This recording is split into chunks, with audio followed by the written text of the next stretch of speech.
All right, let's talk about Cardcaptor Sakura in detail, because this is a show I've really been admiring for a long time. And the girl who was uploading these Cardcaptor Sakura videos onto YouTube has been deleted from those YouTube bigots who go through and delete anime. You don't just delete something because it's illegal to put it up on YouTube. What kind of an example is that setting up for future generations? Son, you don't want to put illegal things up on YouTube, otherwise they will delete it. But yeah, the YouTube bigots came in and deleted all of our Cardcaptor Sakura videos, so I'm not sure where I'm going to watch them now, because I dare not download them, because, that would be... I don't step that line. I don't download anime. I just stream it on the internet, because I'm a wuss. I'm basically a wuss pirate. I don't download things. I just watch what other people have downloaded streaming. It's kind of really hypocritical to a certain extent, but, that's just the way I roll. If you watch something on YouTube or VO or any of those other kind of sites, I don't think those companies are going to come down on you and sue you. It's just not going to happen. But if you illegally download it off the internet, there might be a small, microscopic, eensy-beensy, amoeba-sized chance that the company might come in and say, "We are suing you." Although with the economy the way it is, I highly doubt it. It's like, what are you going to sue me for? You're going to take my Yuki Nagano away from me? Oh, no. They'll come after you. Yes, this is the court meeting between Caleb Stewart and the anime bigots. And today, what are you fighting for? Your Honor, he had illegally downloaded our Cardcaptor Sakura. We want to take all of his anime merchandise. No! Not Yuki! No, you can't take her away from me. Sorry, kid, that's just the way the rules are. We take all of your money, we take your anime figures, and we are also taking your manhood. No! I lost that the moment I watched Lucky Star. I'm so hyper today, I swear. This is what happens when college, takes over your life, and then you get a bit of free time with your microphone, and it's just like... you're expressing yourself in new and amazing ways that no one has ever heard before. And all of your ears will bleed. They will bleed with passionate red blood as you listen to me. And it will be glorious. You will be sitting there and basking in all of my glory. And you will look up and shout, "Save us." And I'll whisper, "No." Okay, back to Cardcaptor Sakura.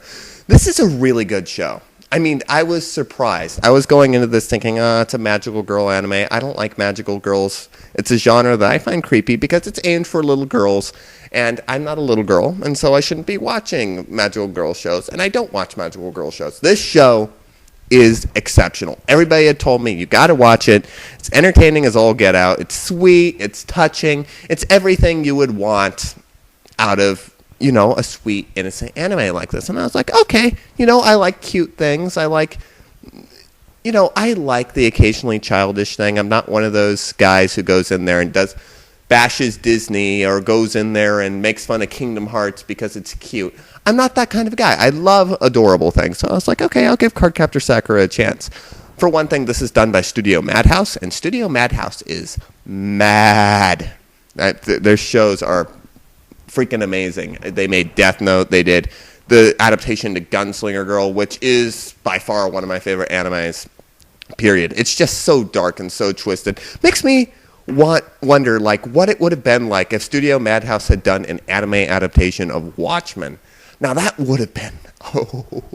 you can get the guy who directed Gunslinger Girl to do it. That would have been the best adaptation of an Alan Moore thing ever. So this is done, Cardcaptor Sakura is done by Studio Madhouse. The premise is basically this little girl unleashes these terrors of monsters, these cards off on the world, and she has to go down and hunt them and in cute little ways with her little wand, and she has this best friend who's unusually creepy. Let me explain how creepy this best friend is. Okay, for one thing, she stalks after Sakura with a video camera. I mean, she has Sakura's permission to record her, but still, it's sort of creepy. I want to record every time you catch one of those monsters. And you think this would be a huge security risk, right? Nobody wants to know.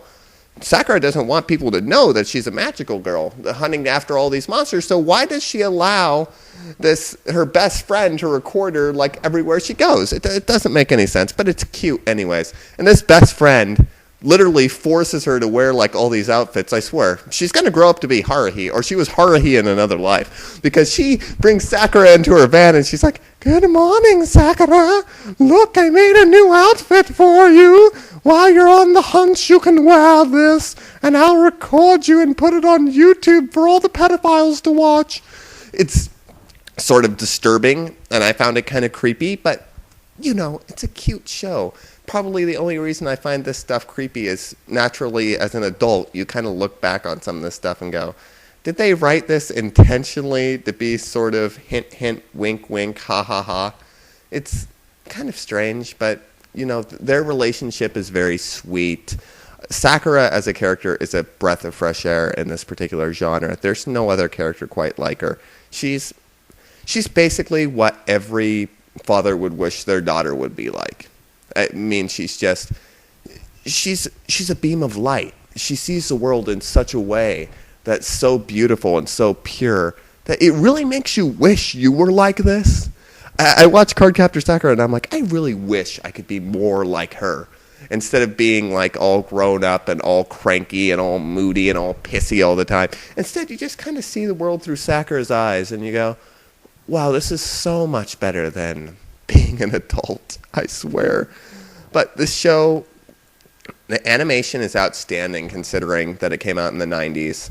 It's one of the best children's anime I've ever seen, most definitely.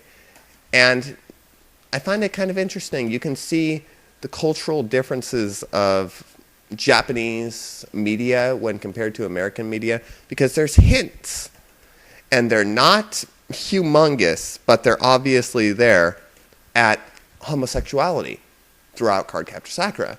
And you sort of watch it, and it's the kind of thing that it's off-putting, considering that you don't see this sort of thing very often in American animation, especially American animation for children. But it's kind of like, it's there. It's there. And anybody who says that, oh, you don't just understand Japanese culture, no, it's actually, that was how it was intended to be written. I've talked to numerous people. I might be wrong, and if I'm wrong, please hit me over the head with a baseball bat. But there are hints at homosexuality in this show. And it's interesting if you're coming from an American standpoint to just see the difference in Japanese media as opposed to American media. I mean, that kind of thing doesn't fly in a children's program over here. It would never fly in a children's program over here. You analyze it. You go in there, you really look at it, and even if it's unintentional, then that means that they are much more open about their feelings than we are here in the United States. You watch a bit of this, and I was like, wait, is this really what I think is going on? Or am I just, again, misreading this? Am I pouring way too much into this particular scene or into this particular relationship? But it's there.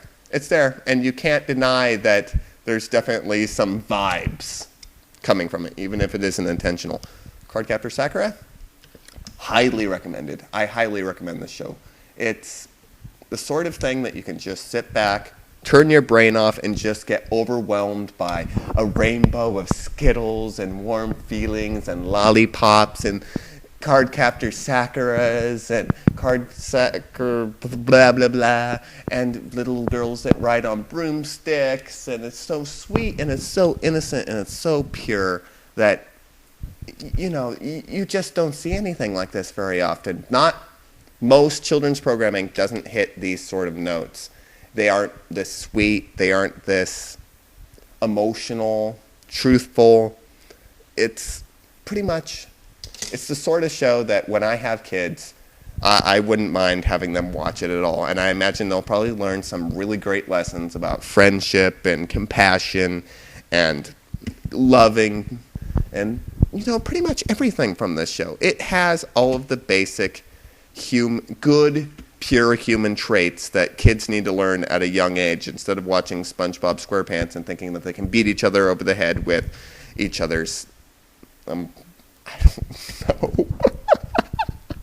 Where was I going with that? I don't know, but This is the sort of show that I would. Let me just put it this way: I would much rather have my kid watch Cardcaptor Sakura than have them watch SpongeBob SquarePants.